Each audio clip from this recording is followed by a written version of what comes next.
Hello students, welcome to my channel. इस video में हम करेंगे एनसीईआरटी एक्सरसाइज से क्वेश्चन नंबर 6.7। स्टेटमेंट आपके सामने है, आइए इसको अंडरस्टैंड करते हैं और सॉल्व करना स्टार्ट करते हैं। इस क्वेश्चन में हमें एक स्ट्रेट वायर दी गई है जो 10 मीटर लेंथ की है और हॉरिजॉन्टली उसकी प्लेसिंग है ईस्ट टू वेस्ट डायरेक्शन में। वो फॉल कर रही है 5 मीटर पर सेकेंड की स्पीड से और इस तरीके से फॉल कर रही है कि अर्थ के मैग्नेटिक फील्ड के हॉरिजॉन्टल कंपोनेंट के वो राइट एंगल पर हैं। ठीक है, तो अर्थ का जो मैग्नेटिक फील्ड है उसका हॉरिजॉन्टल कंपोनेंट हमेशा अर्थ के सरफेस के पैरेलल ही लिया जाता है। तो आप ऐसे सोचें इसको, अर्थ का जो सरफेस है उस पर साउथ से नॉर्थ इसकी डायरेक्शन आप समझेंगे, जो कि हॉरिजॉन्टल कंपोनेंट है अर्थ के मैग्नेटिक फील्ड का। ठीक है, जो parallel to the earth surface होगा। उसकी वैल्यू दी गई है हमें 0.30 इंटू 10⁻⁻⁴। BH की value, BH means horizontal component of earth's magnetic field, ये वैल्यू हमें दी गई है। और वायर है वो लेंथ उसकी दी गई है 10 मीटर और उसकी स्पीड दी गई है 5 मीटर पर सेकेंड और फॉल कर रही है वो right angle to this field. ठीक है, क्वेश्चन हमसे पूछा जा रहा है कि इंस्टेंटेनियस वैल्यू क्या होगी इंड्यूस्ड ईएमएफ की वायर के अक्रॉस, और दूसरा है कि ईएमएफ की डायरेक्शन बताइए, तीसरा है कि वायर का कौन सा एंड हायर पोटेंशियल पर होगा। ठीक है, क्वेश्चन तीनों पार्ट हम 1 बाय 1 करेंगे। इसकी सिचुएशन को आपको अच्छे से समझना है। इस क्वेश्चन में सिचुएशन क्या दी गई है, ये कुछ इस तरीके से है कि आप जिस टेबल पर मैं ये राइटिंग कर रही हूं इस टेबल को आप हॉरिजॉन्टल माने, और जिस तरीके से आपके रूम में एक टेबल होगी उसका टॉप जो है वो आप हॉरिजॉन्टल माने, और उस पर आपको मानना है कि अर्थ की जो चारों डायरेक्शंस हैं, ज्योग्राफिकल डायरेक्शंस, वो आपको प्लस या क्रॉस बनाना है उसका। उसमें ईस्ट वेस्ट नॉर्थ साउथ आपको मार्क करना है। साउथ से नॉर्थ, देखिए अगर ये सरफेस है अर्थ का, टेबल का टॉप अगर मैं पैरेलल टू द सरफेस मानती हूं तो ये नॉर्थ साउथ डायरेक्शन होगी, है ना। अगर ये नॉर्थ साउथ डायरेक्शन है तो साउथ से नॉर्थ BH की आपको डायरेक्शन माननी है। हमेशा साउथ से लाइंस निकलती हैं और नॉर्थ में एंटर करती हैं, ज्योग्राफिकल नॉर्थ में अर्थ के। ठीक है, तो अर्थ का मैग्नेटिक फील्ड BH की डायरेक्शन जब भी आपके सामने आए क्वेश्चन में तो आपको डायरेक्शन हमेशा साउथ से नॉर्थ माननी है। ठीक है, तो इसलिए मैंने ये एरो मार्क किया है। अब ये तो हो गया डायरेक्शन की अंडरस्टैंडिंग। अब वायर की प्लेसिंग किस तरीके से है, ईस्ट टू वेस्ट। तो देखिए मैंने ईस्ट टू वेस्ट रख दिया। आप कोई सी भी डायरेक्शन इसकी ले सकते हो, लेकिन पैरेलल टू दिस डायरेक्शन है इसकी प्लेसिंग। ठीक है, अब ये फॉल कर रहा है perpendicular to the horizontal component of earth's magnetic field. तो हॉरिजॉन्टल कंपोनेंट की डायरेक्शन ये मानी है, ये जो एरो मार्क किया, और ये वायर है। ठीक है, ये वायर किस तरीके से फॉल करे कि इसके परपेंडिकुलरली जाए। ठीक है, तो अगर मैं ऐसे फॉल करवाती हूं, ठीक है, टुवर्ड्स द पेपर, ठीक है, तो ये कैसे जा रही है, इस तरीके से जा रही है। इसकी वेलोसिटी कैसी है, ऐसे। ठीक है, तो ये वाली डायरेक्शन इस डायरेक्शन के, इस एरो के कैसी है, परपेंडिकुलर। तो आप ये कहेंगे कि इसकी फॉलिंग कैसे हो रही है, परपेंडिकुलर टू दिस फील्ड। ठीक है, तो ये सिचुएशन है हमारी। बिल्कुल अच्छे से आपको ये समझ लेना है, तभी हम इस क्वेश्चन को सॉल्व करना स्टार्ट करेंगे। अब यही डायग्राम मैंने यहाँ पर मार्क किया है। अगर आप इसको अच्छे से विजुलाइज करना चाहते हैं तो मैंने इसकी हेल्प ली है, आप इसको अच्छे से समझ सकते हैं। ये वायर की पोजीशन, ठीक है, और ये अर्थ के हॉरिजॉन्टल कंपोनेंट की, अर्थ के मैग्नेटिक फील्ड के हॉरिजॉन्टल कंपोनेंट की डायरेक्शन है, तो ये मैंने मार्क की है। और वेलोसिटी कैसी दिखेगी हमको, पेपर के अंदर जाते हुए। ठीक है, तो इसके लिए मैंने यहाँ पर क्या दिखाया है, क्रॉस। तो V की डायरेक्शन कैसी है, मूविंग इनटू द पेपर, है ना, टुवर्ड्स द पेपर, और बी एच कैसा है, डाउनवर्ड, और वायर कैसा है, हॉरिजॉन्टल। ठीक है, तो ये सारी सिचुएशन आपको क्लियर होनी चाहिए। अब ये तीनों चीजें चेक करनी है आपको, एक दूसरे के परपेंडिकुलर है या नहीं है। तो ये तीनों एक दूसरे के परपेंडिकुलर है। ये एल है हमारा length of the wire, velocity इसकी पेपर के अंदर जाते हुए ये इसके परपेंडिकुलर है, और ये मैग्नेटिक फील्ड की डायरेक्शन। तो तीनों की डायरेक्शन एक दूसरे की कैसी है, परपेंडिकुलर। आप देख रहे हैं ये वाई है, ये एक्स हो गया, और ये जेड हो गया अकॉर्डिंग टू पेपर। ठीक है, तो ये हमारा क्या है, एल।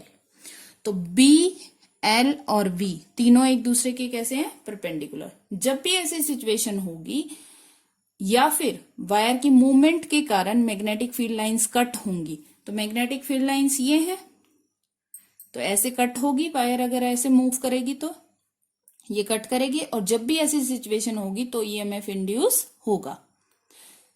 ठीक है, अगर ये इस तरीके से फॉल करती ऐसे, ठीक है, तो वायर की लेंथ कैसी हो जाती, parallel to the magnetic field. ठीक है, तो ईएमएफ इंड्यूस नहीं होता। अब ये ऐसे फॉल कर रही है, इस वजह से ईएमएफ इंड्यूस होगा। तो ये सिचुएशन आपको अच्छे से क्लियर करनी है कि मैग्नेटिक फील्ड लाइंस कट होनी चाहिए, या फिर आप सोचें कि बी, एल और वी तीनों एक दूसरे के परपेंडिकुलर होंगे। आपके क्वेश्चंस में ये गिवन होगा कि ये तीनों या तो परपेंडिकुलर होंगे या इनमें से कोई भी दो फैक्टर एक दूसरे के पैरेलल हो जाएंगे। अगर पैरेलल हो जाते हैं तो ईएमएफ इंड्यूस नहीं होगा, अगर तीनों एक दूसरे के परपेंडिकुलर हैं तो ईएमएफ इंड्यूस होगा। ठीक है, तो अब ये मोशनल ईएमएफ है, मोशन के कारण ईएमएफ इंड्यूस होगा। तो मोशनल ईएमएफ का फॉर्मूला हमें पता है। यहां पर जो बी एग्जिस्ट कर रहा है वो कौन है, बी एग्जिस्ट कर रहा है वो है बी एच। ठीक है, horizontal component of earth's magnetic field. तो B H into L into V, तीनों ही वैल्यू हमें गिवन है। बी एच की वैल्यू है 0.30 इंटू 10⁻⁴, एल की वैल्यू है 10 मीटर। चेक कर लें कि ये ऐसा ही सिस्टम में है तीनों। ठीक है, वैल्यूज, और v है 5। तो ये वैल्यू हमने पुट की, इसको सॉल्व किया। आंसर मैच करने के लिए मैंने इस तरीके से लिखा है क्योंकि एनसीईआरटी में ये आंसर दिया हुआ है, अदरवाइज ये भी आंसर आप राइट कर सकते हैं। तो ए पार्ट हो गया हमारा। पहले तो ये चेक किया हमने कि ईएमएफ इंड्यूस होगा या नहीं होगा, और अगर होगा तो उसकी वैल्यू कितनी होगी, 1.5 इंटू 10⁻³ वोल्ट। किस फॉर्मूले से निकाला, B L V, motional EMF के फॉर्मूले से। अब बी पार्ट में हमें बताना है डायरेक्शन क्या होगी इस ईएमएफ की। तो डायरेक्शन के लिए हमेशा इंड्यूस्ड करंट वाला जो फॉर्मूला, जो डायरेक्शन निकाली जाती है वो किस रूल से निकाली जाती है, फ्लेमिंग्स राइट हैंड रूल से। तो फ्लेमिंग्स राइट हैंड रूल का हेल्प लेते हैं, और हमारे पास सिचुएशन ऐसे दी हुई है, इस सिचुएशन के अकॉर्डिंग अपने हैंड को सेट करते हैं और बताते हैं कि डायरेक्शन कौन सी होगी। ये होता है मैग्नेटिक फील्ड, ये होता है मोशन ऑफ द कंडक्टर, और ये होता है इंड्यूस्ड करंट या ईएमएफ की डायरेक्शन आप बोल सकते हैं। तो अब इसको सेट करते हैं अकॉर्डिंग टू दिस डायग्राम। देखिए, मैं अपने हैंड को सेट कर रही हूं ऐसे। ये मोशन ऑफ द कंडक्टर है, ये गोइंग इनटू द पेपर है। मेरा थंब कहाँ जा रहा है, पेपर के अंदर। ठीक है, और ये वाली फिंगर मैग्नेटिक फील्ड की डायरेक्शन, जो कि मैग्नेटिक फील्ड की डायरेक्शन है डाउनवर्ड, यहां पर भी आप देख सकते हो। ठीक है, तो इंड्यूस्ड करंट या ईएमएफ की डायरेक्शन क्या होगी इस फिंगर के अलोंग। तो ये वाली फिंगर किस तरफ पॉइंट कर रही है, राइट टू लेफ्ट। ठीक है, राइट में हमारा कौन सा एंड है, वेस्ट, और लेफ्ट में कौन सा है, ईस्ट। तो ये कौन सी डायरेक्शन होगी, इंड्यूस्ड ईएमएफ की, फ्रॉम वेस्ट टू ईस्ट। ठीक है, तो इंड्यूस्ड ईएमएफ की डायरेक्शन है वेस्ट टू ईस्ट। ये हमने राइट कर दिया बी पार्ट में, the direction of induced EMF is from west to east. और ये ध्यान रखना है, आपको रूल का नेम जरूर मेंशन करना है, किस रूल से आपने ये डायरेक्शन फाइंड आउट किया। अब हमें थर्ड पार्ट में बताना है कि वायर का कौन सा एंड हायर पोटेंशियल पर होगा। इंड्यूस्ड ईएमएफ की डायरेक्शन हमेशा सोर्स की सोर्स के अंदर की डायरेक्शन होती है, तो अंदर में हमेशा जो इंड्यूस्ड करंट की डायरेक्शन होती है वो नेगेटिव एंड से पॉजिटिव एंड होती है। ठीक है, तो यहां पर आप ये याद रखें कि इंड्यूस्ड ईएमएफ की डायरेक्शन हमेशा नेगेटिव से पॉजिटिव एंड होती है। तो अभी हमने कैसा निकाला, वेस्ट टू ईस्ट, तो वेस्ट कैसा होगा, नेगेटिव एंड, और ईस्ट होगा पॉजिटिव एंड। ठीक है, तो पोलैरिटी के अकॉर्डिंग आप बताइए कौन सा हायर पोटेंशियल है।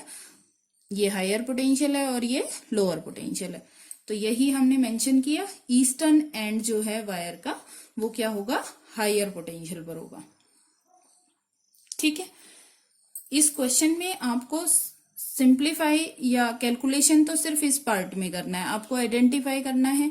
बट मैं जो क्वेश्चन सॉल्व कर रही हूँ वो इस पर्पज से नहीं कर रही हूँ कि आपको ये क्वेश्चन समझना है, इस पर्पज से कि अगर आपको क्वेश्चन थोड़ा सा घुमा के भी दे दिया जाता है पेपर में तो आप उसको अंडरस्टैंड कर सकें, और उसकी डायरेक्शन भी अगर चेंज करके देते हैं तो हम फाइंड आउट कर सकें कि वो सिचुएशन है कि नहीं है इंड्यूस्ड ईएमएफ की, कि तीनों चीजें एक दूसरे के पैरेलल तो नहीं है या परपेंडिकुलर होनी ही चाहिए, ये चेक करना है आपको इंड्यूस्ड ईएमएफ के लिए। ठीक है, उसके बाद आपको कैलकुलेशन करना है और उसके बाद आपको डायरेक्शन फाइंड आउट करना आना चाहिए। रूल प्रॉपरली प्रैक्टिस करनी है आपको, और